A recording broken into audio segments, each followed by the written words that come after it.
First of all, welcome back to Broome High School. You are a Centurion and 1998 BHS graduate. You were very active during your time at Broome. We are so grateful to have you share your story and provide words of wisdom to all the students' body in recognition of Black History Month. Thank you for having me. It's a pleasure to be here. Well, first question, let's just go ahead and get started. We heard what your biography said, but can you give us more information about who is Derrick Ofori? At heart, I'm just an entrepreneur who's not afraid to take chances and take risks. I'm a business student by trade, and I just love analyzing businesses and seeing ways to start new businesses and new industries, seeing ways to make existing businesses better, creating systems, improving workflows, marketing, human resources, you name it. So I'm pretty much a jack of all trades, and what they would say, a master of none. So, and I take pride in it because I take pride in learning. I think the world is changing at an accelerated pace, and that you have to be on the forefront as far as learning what's new in order to, make better decisions for the community. All right, second question. It sounds like you're a busy person, but I think it is important for people to understand the many ventures and operations that you have going on. Can you tell us about 2DR and how that was established? 2DR is an independent record label that I started in my dorm room at Winthrop University. So just a bunch of kids hanging out and who had a common love for music. And so I set up a makeshift studio in my dorm room. We'll have to ask my neighbors to be quiet while we were recording, if you can imagine. And we would create just dope music. And at the time we would create CDs and market it around campuses, our campus, different campuses, so to this day, we still market and promote artists and run a recording studio. So and that's one thing that I started, but just also with the manufacturing business that my father started.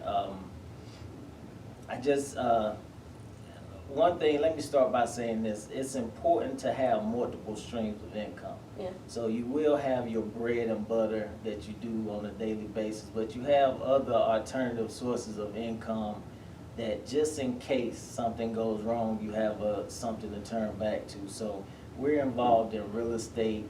You mentioned the entertainment, manufacturing, and we also got plans to develop tourism in Africa, where my father's originally from. So it's good to keep your options open, in my opinion. Very. I know that. Your father is African, specifically from Ghana. Yes. Have you ever been to Africa, or what was it like? I have. I've been to Ghana twice, and I will say it's a very welcoming country. The people there are very friendly, very prideful. The landscape is just beautiful. You will see just undisturbed nature. You're not gonna see a lot of wild animals. I was about to say lions or something, Yeah, it's completely different. In actuality, you have to sort of travel hours in order to see just some, elephants or something like that. If you're lucky, So it's people and it's development, a lot of development going on, commercial, residential, businesses going on. Unlike here, there's no public assistance for the lower income people. So everybody there has to work or hustle to some extent. So you will see kids sometimes during the school hours, they're outside selling, household items in order to make money for their family, etc. But that's one side. But then you have this very rich, lavish influential people of the country who live in these mansions, and No mix or anything. there's a little mix, but there's not like a defined middle class Yeah. like we have here. I would say that, but I love it. I have plans of trying to go back at least every year or two. We have different business ventures there, and I love the people. They make me feel so welcome to be there, and they just encourage people to come visit. Come visit. Don't rely on the propaganda that you may see in the news or National Geographic. Just save up $1,000, $1,200. Take a trip there and see how you like it. So. Have you been you ain't been able to go back since the pandemic has started or anything? No, I haven't been able to go back since then. My father, he was actually there when the pandemic started. Oh. So they had restricted travel and certain things. So he and I, we would just communicate.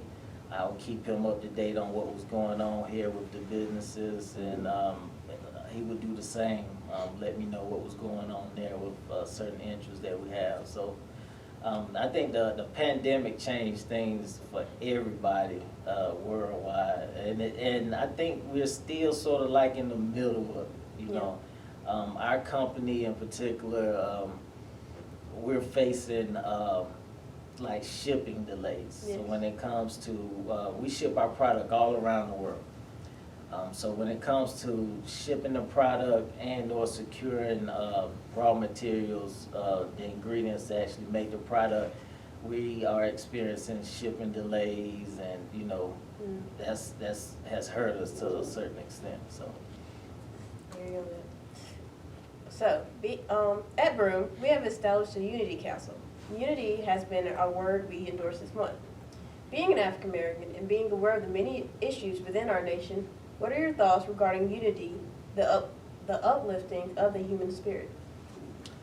I think that if we're honest with each other as human beings, we can honestly say that we need each other. Mm-hmm.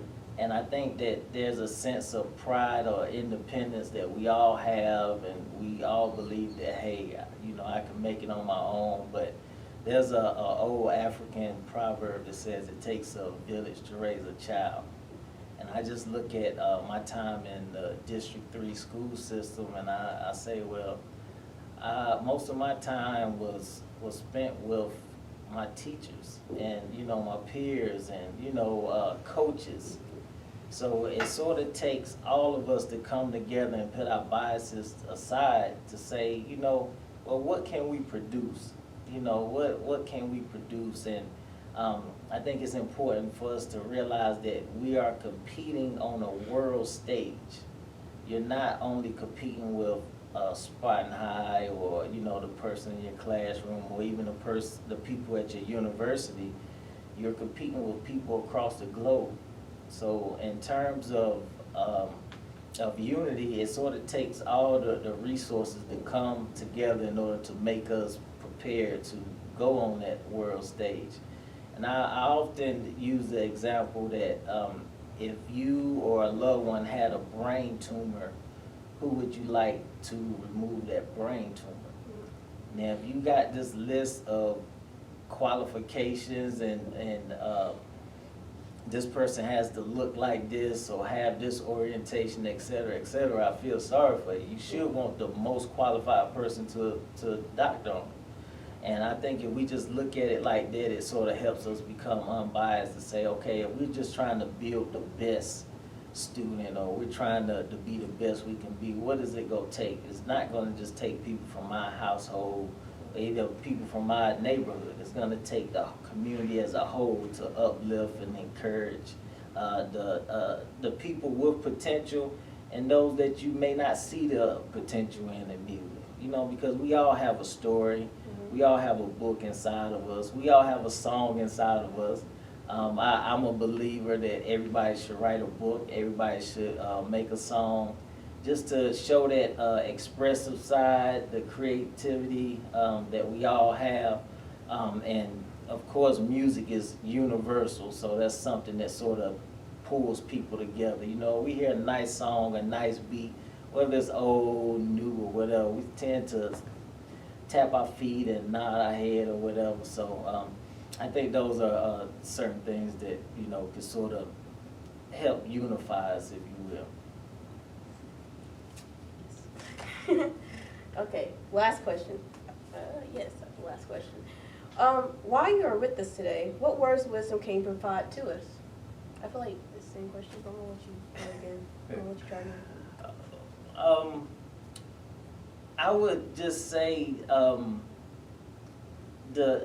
lot of the things that you learned while you were young are true, and it's just very basic common courtesy. Say please, thank you, yes sir, no ma'am. You know, treat people in the manner and respect that you expect to be treated. You know, and just being compassionate and understanding of each other, you know, as students, as faculties, etc. Because we're not a monolith of people. We all are different. We have our different experiences. And so we come to the classroom and we will perform on different levels because, you know, we are at different spaces and, you know, within our lives and just our experience, etc. You know, so I would say, you know, and just support and believe in yourself, because you will reach moments where you're gonna have to pull yourself up by your bootstraps. You know, the world is only gonna support you as much as you support yourself. The world is only gonna believe in you as much as you believe in yourself. And one thing I would say is just to remember the golden rule. And the golden rule, we were taught, do unto others as you would have others do unto you. But the New Age golden rule is he who has the gold rules. Right. So as you're building yourself for your career, just be mindful to study different industries, different business persons, and see the people who are making the most money on this earth. What are they involved in? You know, how do they think? What are their philosophies? And you'll learn a lot of it is solving a problem. You know, a lot of it is just problem solving or trying to change the world in a positive standpoint, and you will be compensated for it. If you solve a problem that 1 million people have been having since forever, then you're guaranteed to see some type of financial benefit from it.